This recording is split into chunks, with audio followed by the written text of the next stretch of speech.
ngivumele. Nkosi yami angazi uma mhlawumbe ngade ngaba khona ukubona le video le angikusiza. Ngihambile kuma social worker ngahamba nala endaweni kunalabo ngihambise khona. Kodwa kubuke kusizwa ngezinto zakahulumeni luhamba kancane. Ngikhathazekile angisebenzi kubiza ukuthi ngeke umsebenzi even abantwana bami engibazalayo sebayasafarisha manje.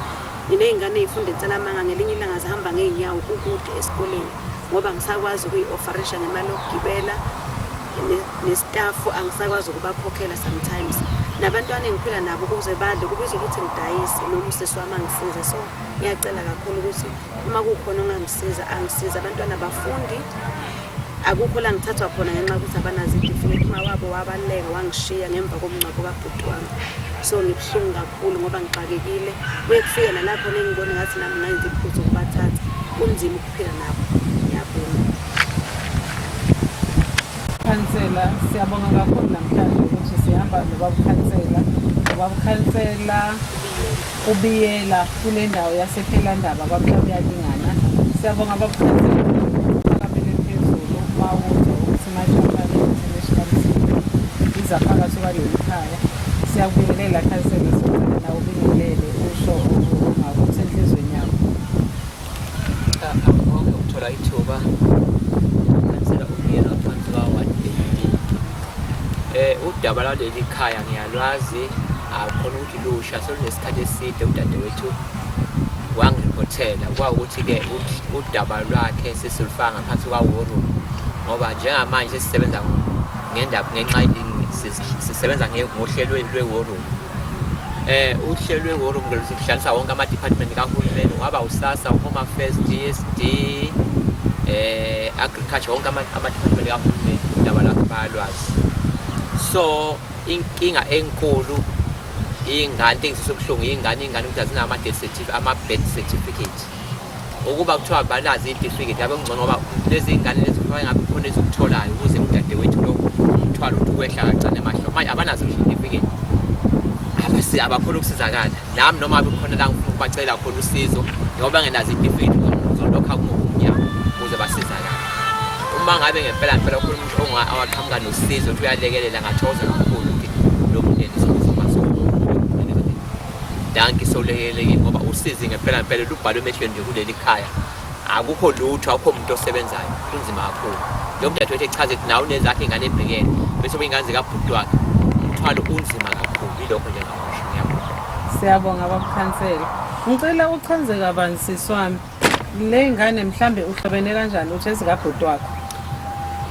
Ingane zikabhuti wami ongelamayo ngasekho emhlabeni ohambe ngomhla ka-12 February kulo nyaka. Yeah. Naye ihamba ngesihluku kodwa-ke angikho lapho. So iy'ngane zakhe lezi zombili. Yeah. So mina ngu-antiwazi iy'ngane. Isitifiketi sakho ubhuti wami sokushona sikhona. Iy'ngane zinawo amakhadi. Bonke ababekufunile kuma-social worker ka-DSD ngabanikeza khona. Kodwa kubuke kusizo ungalitholi noma ngithi kuhamba kancane ngoba balokhu bengitshela ukuthi ku-process kodwa ngibona unyaka uyaphela since ngaqala ngoMarch ukuhamba le ndlela. So kunzima kakhulu anginawo ama-coverage banginike impela ayi-one. Angitshela ukuthi uhulumeni uthi ukudla kusekho. Mangithi ngicela ama-coverage ey'ngane bathi uhulumeni uthi ukudla kukho. Ama-pampers ey'ngane bathi uhulumeni ukudla kukho.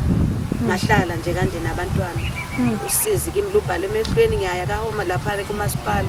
Ayi sorry ka-DSD ngiyozilahla bangithembisa ukuthi awudaba lami bazolisukumela ngelilanga bakutshela ama-DNA. Hayi usazokwenza ama-DNA ngoba ubhuti wakho niyalamana. So nje ngithwele kakhulu bazalwane ngithwele akusafani kusokwahamba ubhuti wami akusemina ngine-stress kakhulu senginanenhliziyo encane ngiyacasuka ngoba umthwalo ngithwele mkhulu kakhulu. Ngelinye ilanga siyalala singadlanga nabantwana kunzima ungane emzini yabantu uyocela ukudla. Mawusisi wami angenakho nje ngiyalala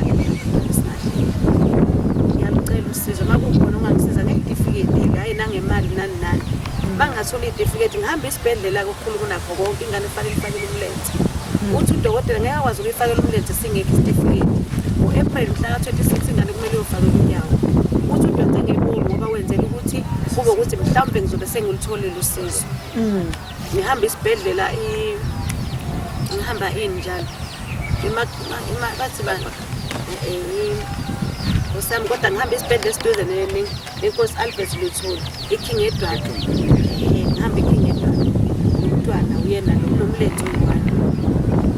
Uhamba ngedolo kuphela.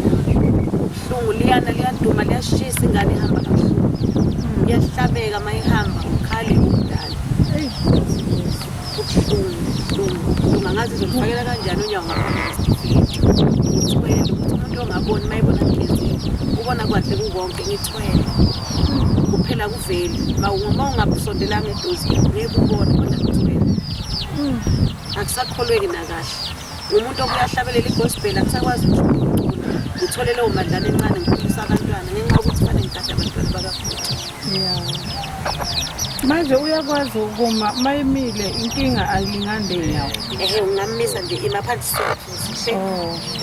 Hayi kamembona. Unyawo luyalenga nje kanje. Luyalenga nje unyawo. So udokotela uzoduba la bamfakela i-fake leg. Oh my God. Sekusayiniwe konke kuphelele into eshoda ukuthi kutholakala isitifiketi ukuze ingane ifakelwe umlenze zilingane ikwazi ukuya esikoleni njengezinye ingane. Ngoba